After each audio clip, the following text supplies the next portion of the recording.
আইনের শাসনই হবে রাষ্ট্র পরিচালনার শেষ কথা, জাতির উদ্দেশ্যে প্রধানমন্ত্রী। রমজানে দ্রব্যমূল্য নিয়ন্ত্রণে রাখতে ব্যবসায়ীদের সতর্ক থাকার আহ্বান। নিজ নিজ মন্ত্রণালয়ের দায়িত্ব বুঝে নিলেন মন্ত্রী প্রতিমন্ত্রীরা। ভবনে ভবনে কড়া নিরাপত্তা, জনপ্রত্যাশা পূরণে কাজ করার অঙ্গীকার। সিরাজগঞ্জের ইতিহাসে প্রথম একই সাথে মন্ত্রী প্রতিমন্ত্রী ও বিরোধী দলীয় হুইপ, জেলা জুড়ে বইছে খুশির জোয়ার। এবং ভারী যানবাহনের কম্পনে হুমকির মুখে 500 বছরের ছোট সোনা মসজিদ, নিদর্শন রক্ষায় বাইপাস সড়ক নির্মাণের দাবি।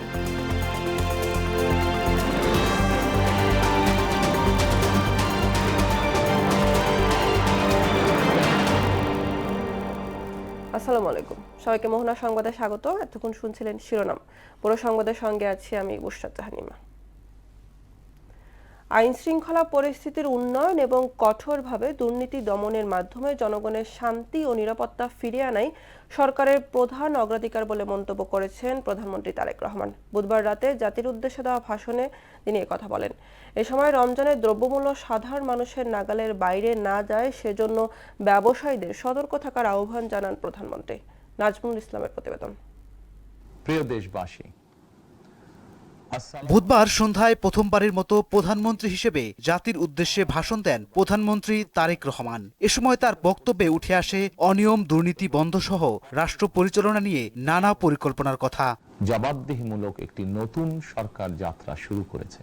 প্রধানমন্ত্রী বলেন, আইন শৃঙ্খলার দৃশ্যমান উন্নতি এবং দুর্নীতির বিরুদ্ধে কঠোর অবস্থান নেওয়ার মাধ্যমে দেশের মানুষের শান্তি ও নিরাপত্তা বোধ পুনঃপ্রতিষ্ঠা করাই হবে সরকারের প্রধান কাজ। আইন শৃঙ্খলা পরিস্থিতির উন্নয়ন এবং কঠোরভাবে দুর্নীতি নিয়ন্ত্রণের মাধ্যমে জনগণের মনে শান্তি নিরাপত্তা ফিরিয়ে আনাই হচ্ছে আমাদের সরকারের প্রধান অগ্রাধিকার। তিনি বলেন, দেশের প্রতিটি সাংবিধানিক এবং সরকারি বেসরকারি প্রতিষ্ঠান চলবে বিধিবদ্ধ নীতি নিয়মে। দলীয় কিংবা রাজনৈতিক প্রভাব কিংবা জোর জবরদস্তি নয়। আইনের শাসনই হবে রাষ্ট্র পরিচালনার শেষ কথা।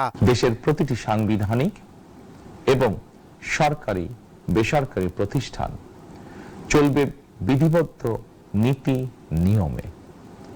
দলীয় কিংবা রাজনৈতিক প্রভাব প্রতিপত্তি অথবা জোর জবরদস্তি নয়। আইনের শাসনই হবে রাষ্ট্র পরিচালনার শেষ কথা। রমজান মাসে ইফতার, তারাবি ও সেহরির সময়গুলোতে নিরবিচ্ছিন্নভাবে গ্যাস, পানি ও বিদ্যুৎ সরবরাহ দিতে সরকার পদক্ষেপ নিয়েছে বলেও জানান প্রধানমন্ত্রী। ইফতার, তারাবি, সেহরি এই সময়গুলোতে নিরবিচ্ছিন্নভাবে গ্যাস, পানি ও বিদ্যুৎ সরবরাহ পেতে চান।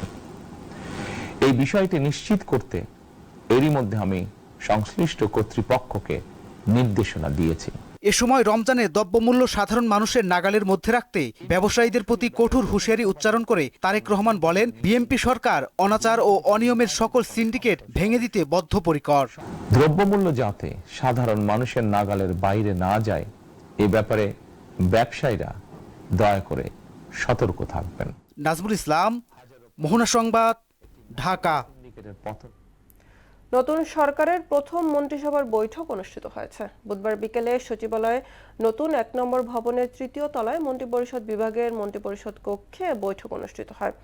বৈঠকে সভাপতিত্ব করেন প্রধানমন্ত্রী তারেক রহমান। এ সময় মন্ত্রী সহ সংশ্লিষ্টদের বিভিন্ন বিষয়ে দিক নির্দেশনা দেন তিনি। শপথ নেওয়ার পর প্রথমবারের মতো মন্ত্রিপরিষদ বিভাগের কর্মকর্তা কর্মচারীদের সঙ্গে মতবিনিময় করেন তিনি। এরপর সচিবদের সঙ্গে পৃথক বৈঠকে অংশ নেন নতুন প্রধানমন্ত্রী।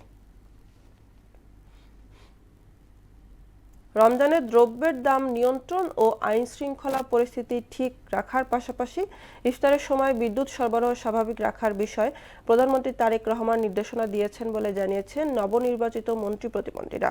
নির্বাচনের আগে জনগণকে বিএনপি যে প্রতিশ্রুতি দিয়েছে তার বাস্তবায়ন করা বিএনপির লক্ষ্য বলেও জানান তারা। প্রধানমন্ত্রীর সভাপতিত্বে বুধবার মন্ত্রিসভার বৈঠক শেষে এসব কথা বলেন মন্ত্রী পরিষদের সদস্যরা। সব মন্ত্রণালয়কে দুর্নীতির ঊর্ধ্বে রাখতে চান প্রধানমন্ত্রী, সে বিষয়ে দিক নির্দেশনা দেওয়া হয়েছে বলেও জানান তারা। প্রাথমিকভাবে দ্রব্যমূল্য নিয়ন্ত্রণে রাখা, আইন শৃঙ্খলা পরিস্থিতি আরও উন্নত করা এবং সরবরাহ চেইন আর কি সাপ্লাই চেইন ঠিক রাখা আর বিদ্যুৎ এবং জ্বালানি সেক্টরে যাতে কোনো সমস্যা না হয়। প্রত্যেকটি মন্ত্রণালয় যেন পুঙ্খানুপুঙ্খভাবে জনগণের পাশে থেকে কাজ করতে পারে, সেটাই ওনার নির্দেশনা ছিল। গুরুত্বপূর্ণ প্রতিশ্রুতি হচ্ছে তথ্যের অবাধ প্রবাহ এবং গণমাধ্যমের স্বাধীনতা। ইমাম সাহেব সহ অন্যান্য ধর্মের পুরোহিতদেরকে বিশেষ ভাতা দেওয়া, সেটারও কীভাবে শুরু এই রোজার মধ্যে করা যায়, সেই সব বিষয়গুলো নিয়েও তিনি আলাপ আলোচনা তুলেছেন। জনগণকে দেওয়া ওয়াদা পূরণে কাজ করার অঙ্গীকার করলেন নতুন মন্ত্রিসভার সদস্যরা। মন্ত্রিসভা গঠনের পর বুধবার সচিবালয়ে প্রথম কর্মদিবসে নিজ দফতরে কর্মকর্তাদের সঙ্গে শুভেচ্ছা বিনিময় এবং সাংবাদিকদের সঙ্গে আলাপে এমন প্রত্যয় জানান তারা। অর্পিত দায়িত্ব পালনে সবার সহযোগিতাও চান মন্ত্রিপরিষদ সদস্যরা। হুমায়ুন কবিরকে সঙ্গে নিয়ে শামীমুজ্জামান চৌধুরীর রিপোর্ট। নতুন মন্ত্রিসভার সদস্যদের বরণে দুদিন ধরেই প্রস্তুতি চলে সচিবালয়ে। বুধবার সকালে যেন সাজরব কড়া নিরাপত্তার মধ্য দিয়ে বেলা 12:30টার দিকে সচিবালয়ে পৌঁছান দেশের নতুন প্রধানমন্ত্রী তারেক রহমান। বিএনপি সরকারের মন্ত্রী প্রতিমন্ত্রীদের সচিবালয়ে এটাই প্রথম অফিস। নিজ নিজ মন্ত্রণালয়ের দায়িত্ব বুঝে নেন মন্ত্রিসভার সদস্যরা। দপ্তরে পৌঁছেই সাংবাদিকদের সঙ্গে আলাপে এলজিআরডি মন্ত্রী মির্জা ফখরুল ইসলাম আলমগীর বলেন, জনগণের দেয়া ওয়াদা পূরণ করবে নতুন সরকার। দ্রুত সময়ের মধ্যে সব স্থানীয় সরকার নির্বাচন শেষ করার ঘোষণাও দেন তিনি। চ্যালেঞ্জ নিয়ে এসেছি আমরা। চ্যালেঞ্জটা হচ্ছে টু বিল্ড দ্য নেশন। আমাদের প্রধানমন্ত্রী, মাননীয় প্রধানমন্ত্রী যিনি আমাদের এখন নেতৃত্ব দিচ্ছেন, তার প্রথম কথাটি ছিল বাংলাদেশে নেমেই যে আই হ্যাভ এ প্ল্যান, আমার একটা পরিকল্পনা আছে, এবং সেই সঙ্গে সেই পরিকল্পনা বাস্তবায়ন করার জন্য তিনি তার মন্ত্রিসভা ইতিমধ্যে গঠন করেছেন, এবং সেই মন্ত্রিসভা তার পরিকল্পনা বাস্তবায়ন করবে, বাংলাদেশের মানুষের সমস্যাগুলোর সমাধান করার চেষ্টা করবে এবং বাংলাদেশকে এগিয়ে নিয়ে যাবে সামনের দিকে। বিএনপির নির্বাচনী ইশতেহারের মধ্যে প্রতিশ্রুতি ছিল কৃষি কার্ড। দপ্তরে গিয়ে কৃষি, মৎস্য ও প্রাণী সম্পদ প্রতিমন্ত্রী সুলতান সালাউদ্দিন টুকু বলেন, প্রধানমন্ত্রীর নির্দেশনা অনুযায়ী কৃষি কার্ড বিতরণ করা হবে। নির্বাচনে আমাদের 31 দফাতে প্রতিশ্রুতি আছে যে আমরা কৃষি কার্ড বিতরণ করব। সেটি নিয়ে ইনশাল্লাহ আমরা যাতে সঠিকভাবে সেই কার্ডটি বন্টন করতে পারি, সেই ব্যাপারে আমরা সার্বিক পদক্ষেপ নেব ইনশাল্লাহ। 2001 সালে মন্ত্রী হয়ে নকলমুক্ত শিক্ষাঙ্গন তৈরিতে ভূমিকা রাখেন আ.ন.ম এহসানুল হক মিলন। এবারও শিক্ষা মন্ত্রণালয়ের দায়িত্ব পান তিনি। বলেন, শিক্ষা খাতে দুর্নীতি বন্ধের পাশাপাশি যুগোপযোগী ব্যবস্থাপনা গড়ে তোলা হবে। আমাদের শিক্ষা ব্যবস্থাকে যুগ উপযোগী শিক্ষা ব্যবস্থা করতে হবে। আমাদের কম্পিট করতে হবে ওয়ার্ল্ড অন্যান্য কান্ট্রিগুলোর সাথে। গ্লোবাল ভিলেজে আমরা এই ব্যাকডেটেড কোনো এডুকেশন থাকতে পারবে না। প্রথম কর্মদিবসে নিজ দপ্তরে ব্রিফিংয়ে ভয় ডরহীন সাংবাদিকতার পরিবেশ নিশ্চিতের কথা জানান তথ্যমন্ত্রী জহিরুদ্দিন স্বপন। গণমাধ্যমের লক্ষ্য যেটা, তথ্যকে মানুষের কাছে নির্ভেজালভাবে উপস্থাপন করার নীতিমালা, আমরা সেই আলোকেই সব সমস্যার সমাধান করব। এদিন সব মন্ত্রণালয়ের মন্ত্রীদের ফুল দিয়ে বরণ করেন কর্মকর্তা কর্মচারীরা। মানুষের প্রত্যাশা পূরণে কাজ করার প্রতিশ্রুতিও দেন মন্ত্রিসভার সদস্যরা। সম্মানিত প্রধানমন্ত্রীর নেতৃত্বে বাংলাদেশে মানুষের যে প্রত্যাশা, সেটা পরিবেশের দিক থেকে হোক, সেটা খাদ্য উৎপাদনের দিক থেকে হোক, সর্বদিক থেকেই আমাদের চেষ্টা থাকবে যেন মানুষের প্রত্যাশা পূরণ করতে পারি। আমরা আন্তরিকভাবে চেষ্টা করব। দায়িত্ববোধের জায়গাটা আমাদের খুব সুতীব্র আছে এখন। আমরা বেশ কিছু অ্যাপ্রোপ্রিয়েট প্ল্যানিং নিয়ে আগাচ্ছি এবং চেষ্টা করব, আপনাদের সহযোগিতা চাই আমরা সার্বক্ষণিকভাবে। দলমত নির্বিশেষে সকলের সহযোগিতায় সুন্দরভাবে যেন সব দায়িত্বটুকু পরিচালনা করতে পারি। দোয়া করবেন সবাই। দেশটাকে একটা নতুন অবস্থার মধ্যে নিয়ে আসা, আমরা বাংলাদেশকে একটা আধুনিক যুগোপযোগী এবং নতুন ধরনের স্বপ্ন নিয়ে আমরা বাংলাদেশটাকে গড়ে তুলব। টিকিটিংয়ের যে ব্যাপারটা আছে, সেগুলির সিন্ডিকেশনের একটা ব্যাপার রয়েছে, আমার মনে হয় সেটাকে ভাঙতে হবে। মানুষের যে পাহাড় সমান প্রত্যাশা আছে, সেই প্রত্যাশা পূরণ করা, এটা হলো সবচেয়ে বড় চ্যালেঞ্জ। সিন্ডিকেট মুক্ত বাজার ব্যবস্থাপনা, আইন শৃঙ্খলা পরিস্থিতির উন্নয়নে কাজ করার অঙ্গীকারও করেন নতুন মন্ত্রিসভার সদস্যরা। শামীমুজ্জামান চৌধুরী, মোহনা সংবাদ, ঢাকা। অতিরিক্ত পণ্য বোঝাই ট্রাক চলাচলে চাঁপাইনবাবগঞ্জ সোনামসজিদ স্থলবন্দর সড়কের পাশে অবস্থিত 500 বছরের ছোট সোনা মসজিদে দেখা দিয়েছে ফাটল। প্রতিদিন এই সড়কে গড়ে 8 শতাধিক 20 থেকে 70 টনের পণ্য বোঝাই ট্রাক চলাচল করে। সে সময় কেঁপে ওঠে পুরো মসজিদ প্রাঙ্গণ। ঐতিহাসিক নিদর্শন রক্ষায় বাইপাস সড়ক নির্মাণের দাবি জেলাবাসীর। শহীদুল ইসলামের প্রতিবেদন, জানাচ্ছেন তাহসিন তারিন।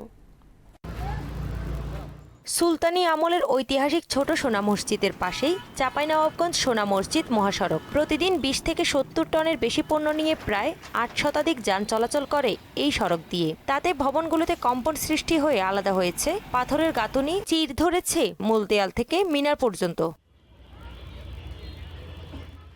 এই অবস্থায় মসজিদটি রক্ষায় দ্রুত কম্পন নিরোধক বাইপাস সড়ক নির্মাণের দাবি করছেন স্থানীয়রা। যে গাড়িগুলো যায় বিভিন্ন লোড নিয়ে, তখন মসজিদের পাশ দিয়ে যাওয়ার কারণে যে ভাইব্রেশনটা হয়, ভাইব্রেশনটা না মনে হচ্ছে কি ভূমিকম্প শুরু হয়ে গেল। জায়গাটা একটু সংস্কারের দরকার। যখন বড় বড় ড্রাম ট্রাকগুলো চলাচল করে, জায়গাটা অনেক পরিমাণে কাঁপে। তোমার সরকারের কাছে সবিনয় করজোরে আহ্বান জানাবো, উনি যেন একটা বাইপাস রোড করে দেন।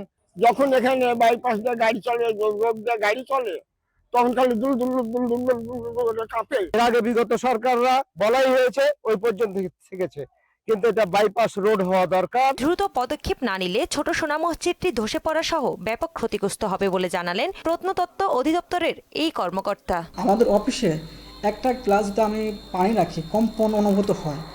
এতে আমাদের যে গ্রানাইট পাথরগুলো আছে এক ধরনের খিলানযুক্ত করা, তো যখন তখন ধসে পড়ার সম্ভাবনা আছে। এত বড় একটা ঐতিহ্য থাকা সত্ত্বেও আমরা সেটাকে যথাযথ কাজে লাগাতে পারছি না। তো আমার অনুরোধ থাকবে যে সরকার যেন এটার দিকে দৃষ্টি দেন। আগের সড়কেই কম্পন নিরোধক মহাসড়ক নির্মাণের পরিকল্পনার কথা জানায় সড়ক ও জনপথ বিভাগ। রানিং যে প্রকল্প আছে এটার মাধ্যমেই, এবং এই প্রকল্প ওই যে ওই সোনা মসজিদ ল্যান্ডপোর্ট বা সোনা মসজিদ অংশটা যে প্যাকেজে অন্তর্ভুক্ত, প্যাকেজ নাম্বার 4, সেই প্যাকেজের কাজ শুরু হলে আশা করা যায় সামনে এটা বাস্তবায়ন করা সম্ভব হবে। সুলতান আলাউদ্দিন হোসেন শাহের শাসনামলে 1493 থেকে 1519 খ্রিস্টাব্দের মধ্যে ছোট সোনা মসজিদটি নির্মাণ করা হয়। তাহসিন তারিন, মোহনা সংবাদ। সিরাজগঞ্জের ইতিহাসে প্রথম একই সাথে মন্ত্রী, প্রতিমন্ত্রী ও বিরোধী দলীয় হুইপ নির্বাচিত হওয়ায় খুশির জোয়ার বইছে জেলা জুড়ে। মামা পূর্ণমন্ত্রী ইকবাল হাসান মাহমুদ টুকু ও তার ভাগ্নে ডক্টর এম এ মুহিত প্রতিমন্ত্রী হিসাবে দায়িত্ব পেয়েছেন নতুন মন্ত্রিসভায়। এছাড়া বিরোধী দলীয় হুইপ হিসাবে মনোনীত হয়েছেন মাওলানা রফিকুল ইসলাম খান। সোহেল রানার প্রতিবেদন, জানাচ্ছেন আফরিন পপি। সিরাজগঞ্জের ইতিহাসে এই প্রথম একই সঙ্গে মন্ত্রী, প্রতিমন্ত্রী ও বিরোধী দলীয় হুইপ নির্বাচিত হয়েছেন। 3 জন গুরুত্বপূর্ণ দায়িত্ব পাওয়ায় জেলা জুড়ে বইছে আনন্দের জোয়ার। সিরাজগঞ্জ 2 আসন থেকে নির্বাচিত হয়ে নতুন সরকারের বিদ্যুৎ, জ্বালানি ও খনিজ সম্পদ মন্ত্রণালয়ের পূর্ণ মন্ত্রী হিসেবে দায়িত্ব পেয়েছেন ইকবাল হাসান মাহমুদ টুকু। এর আগে 2001 সালে জোট সরকারের আমলে তিনি বিদ্যুৎ প্রতিমন্ত্রী, পরে কৃষি প্রতিমন্ত্রী হিসেবে দায়িত্ব পালন করেন। টুকুর বাবা আব্দুল্লাহ আল মাহমুদ ছিলেন পাকিস্তান সরকারের শিল্পমন্ত্রী। এত বড় একটা পাওয়া মন্ত্রী, 2টা মন্ত্রী, দীর্ঘদিন কিন্তু মন্ত্রিত্ব ছিল না সিরাজগঞ্জে, যার কারণে সিরাজগঞ্জের মানুষ বঞ্চিত ছিল। আমরা চাই ওনাদের মাধ্যম দিয়ে এই সিরাজগঞ্জের যে উন্নয়নের জন্য যে বিষয়গুলো থাকে সেই বিষয়গুলো যেন ওনারা দেখেন। এদিকে সিরাজগঞ্জ 6 আসন থেকে নির্বাচিত হয়ে স্বাস্থ্য ও পরিবার কল্যাণ মন্ত্রণালয়ের প্রতিমন্ত্রী হিসেবে নিযুক্ত হয়েছেন ডক্টর এম এ মুহিত। তিনি সম্পর্কে ইকবাল হাসান মাহমুদ টুকুর আপন ভাগ্নে। সাবেক উপপ্রধানমন্ত্রী ও প্রখ্যাত চক্ষু বিশেষজ্ঞ ডাক্তার এম এ মতিনের ছেলে ডক্টর এম এ মুহিত এবারই প্রথম সংসদ সদস্য নির্বাচিত হন তিনি। এই মন্ত্রীদের কাছে আমাদের প্রত্যাশা সিরাজগঞ্জের মাদক মুক্ত করবে, সন্ত্রাস মুক্ত করবে। তারা যেন সিরাজগঞ্জকে সারা বাংলাদেশের তাদের স্ব সেক্টরে সারা বাংলাদেশের অভূতপূর্ণ উন্নয়ন সাধন করবেন। অপর এক সংসদ সদস্য জামায়াতে ইসলামীর কেন্দ্রীয় নেতা মাওলানা রফিকুল ইসলাম খান সিরাজগঞ্জ 4 আসন থেকে নির্বাচিত হয়ে বিরোধী দলীয় হুইপ হিসেবে মনোনীত হয়েছেন। প্রথমবার সংসদ সদস্য নির্বাচিত হন রফিকুল ইসলাম। সিরাজগঞ্জে একসাথে মন্ত্রী, প্রতিমন্ত্রী ও বিরোধী দলীয় হুইপ হওয়ায় আনন্দ বিরাজ করছে দলীয় নেতাকর্মী এবং সাধারণ মানুষের মাঝে। নির্বাচনের আগে দেওয়া প্রতিশ্রুতিগুলোর বাস্তবায়ন চান স্থানীয়রা। আফরিন পপি, মোহনা সংবাদ। ৪৭ বছর পর রাজশাহী মহানগর থেকে সরকারের মন্ত্রিসভায় পূর্ণাঙ্গ মন্ত্রী হলেন রাজশাহী 2 আসন থেকে নির্বাচিত মিজানুর রহমান মিনু। তিনি ভূমি মন্ত্রণালয়ের পূর্ণমন্ত্রী হিসাবে শপথ নিয়েছে।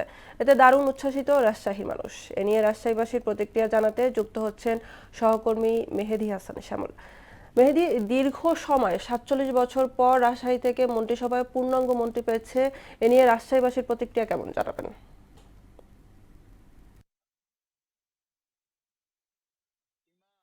আপনাকে জানিয়ে রাখি, এবং আপনি যেমনটা বলছেন যে রাজশাহীতে ৪৭ বছর পরে যে একজন ফুল ফেজ মন্ত্রী বা ক্যাবিনেট মন্ত্রী পেয়েছে, এটা রাজশাহীবাসী সত্যি আনন্দিত এবং উৎসাহিত এবং আনন্দের আতিশয্যে উদ্ভাসিত। আমি একটু বলে রাখি যে ১৯৭৮ সালে এই রাজশাহী মহানগরের, অর্থাৎ তখন মিউনিসিপ্যালিটি ছিল, সেই মিউনিসিপ্যালিটির আওতায় যে রাজশাহী মহকুমা, সেই তখন আসলে মন্ত্রিত্বের দায়িত্ব পালন করেছিলেন রাজশাহীর একজন প্রবীণ নেতা।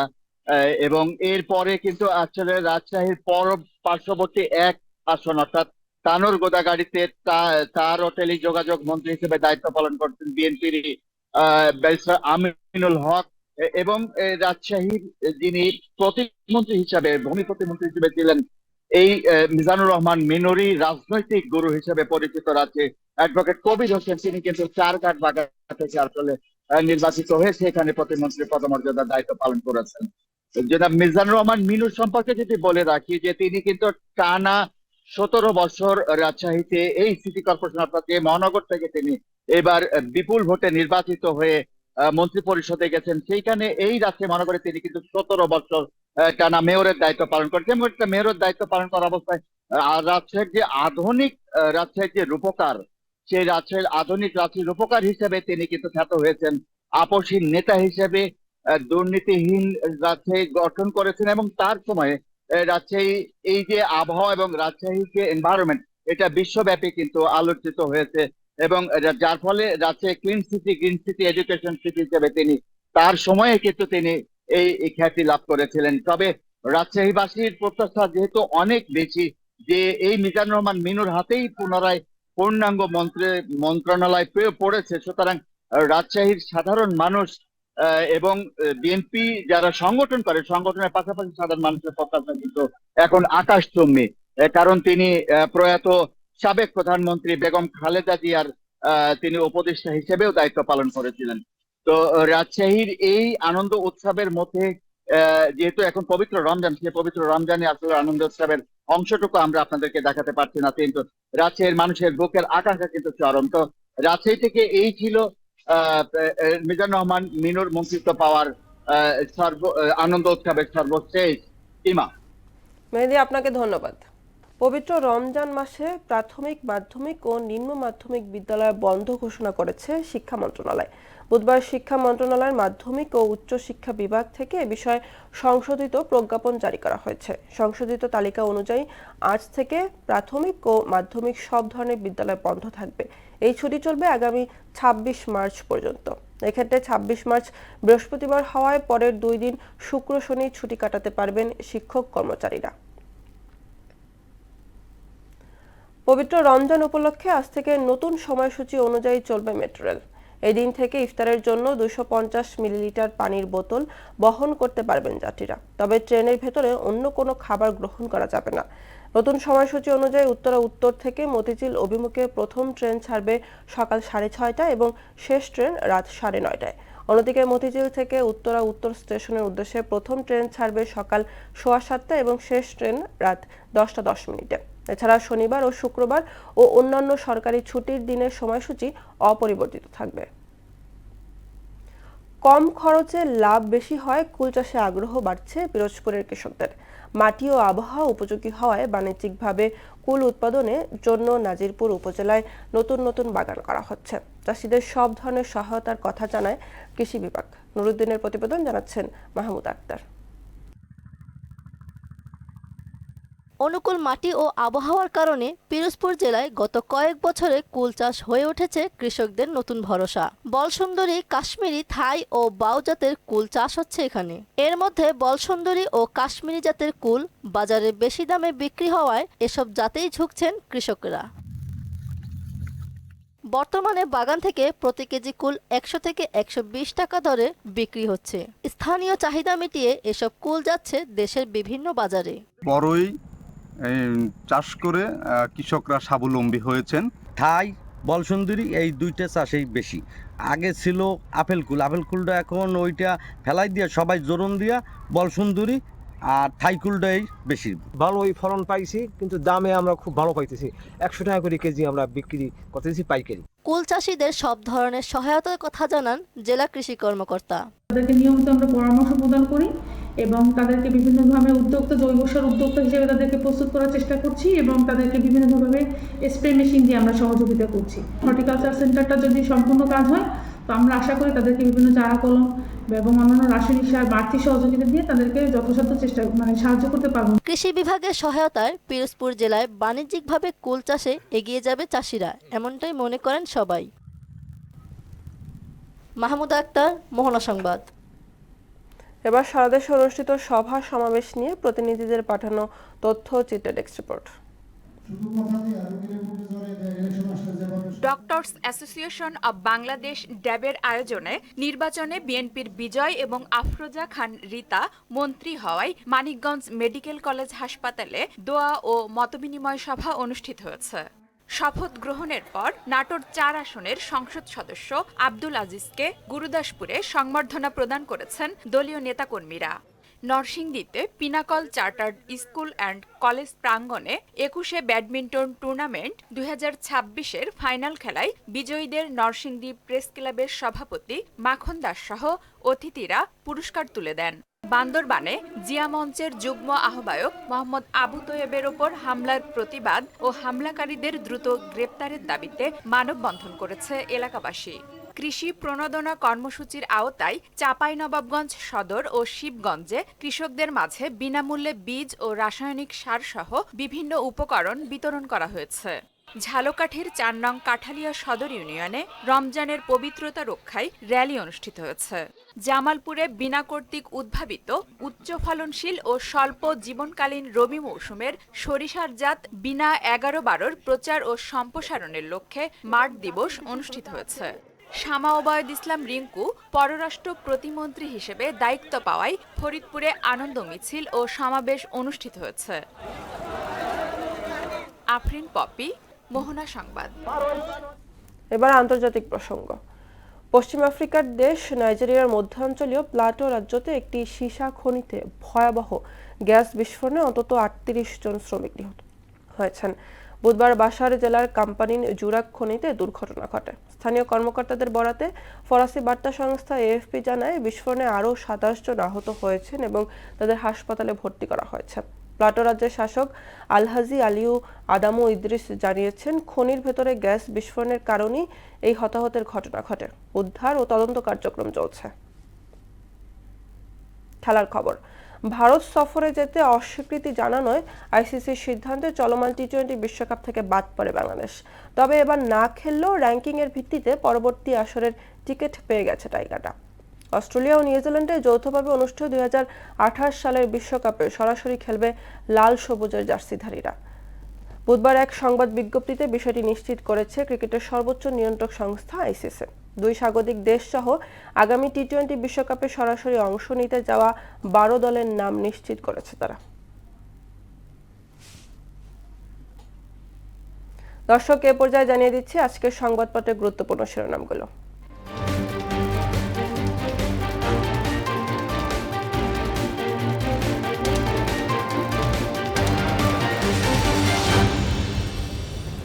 প্রথম আলো শিরোনাম করেছে, দলীয় প্রভাব নয়, রাষ্ট্র চলবে আইনের শাসনে, বলছেন প্রধানমন্ত্রী।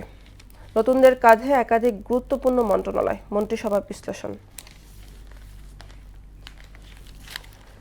দৈনিক ইত্তেফাক শিরোনাম করেছে, জাতির উদ্দেশ্যে ভাষণে প্রধানমন্ত্রী, জনগণের শান্তি নিরাপত্তা ফিরিয়ে আনাই প্রধান অগ্রাধিকার। পবিত্র মাহে রমজান শুরু, ১৬ মার্চ লাইলাতুল কদর। সমকাল শিরোনাম করেছে, শান্তি ফেরানো ও কঠোরভাবে দুর্নীতি নিয়ন্ত্রণের ঘোষণা, প্রধানমন্ত্রীর ভাষণ। ৬ মাস পর মন্ত্রীদের কাজের মূল্যায়ন করবেন প্রধানমন্ত্রী। বাংলাদেশ প্রতিদিন শিরোনাম করেছে, আইনের শাসনই হবে শেষ কথা, জাতির উদ্দেশ্যে প্রধানমন্ত্রীর ভাষণ। টিউলিপ সিদ্দিকের বিরুদ্ধে গ্রেফতারি পরোয়ানা। যুগান্তর শিরোনাম করেছে, স্থানীয় সরকার নির্বাচনের প্রস্তুতি নিচ্ছে ইসি, 2-1 দিনের মধ্যে বৈঠক। মন্ত্রিসভা ও সচিবদের সঙ্গে বৈঠকে প্রধানমন্ত্রী, 3 বিষয়ে অগ্রাধিকার। The Daily Star. Tariq vows crackdown on crime graft puts drugs gambling in his crosshairs during his first address to nation as PM. New government faces 5 early economic tests. দর্শক, এই ছিল আজকের সংবাদপত্রের গুরুত্বপূর্ণ শিরোনামগুলো। শেষ করব মোহনা সংবাদ, যাবার আগে শিরোনামগুলো আরো একবার।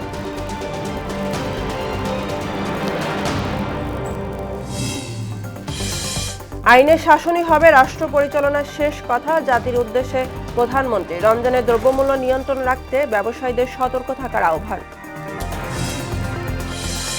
নিজ নিজ মন্ত্রণালয়ের দায়িত্ব বুঝে নিলেন মন্ত্রী প্রতিমন্ত্রীরা। ভবনে ভবনে কড়া নিরাপত্তা, জনপ্রত্যাশা পূরণে কাজ করার অঙ্গীকার। সিরাজগঞ্জের ইতিহাসে প্রথম একই সাথে মন্ত্রী প্রতিমন্ত্রী ও বিরোধী দলীয় হুইপ, জেলা জুড়ে বইছে খুশির জোয়ার।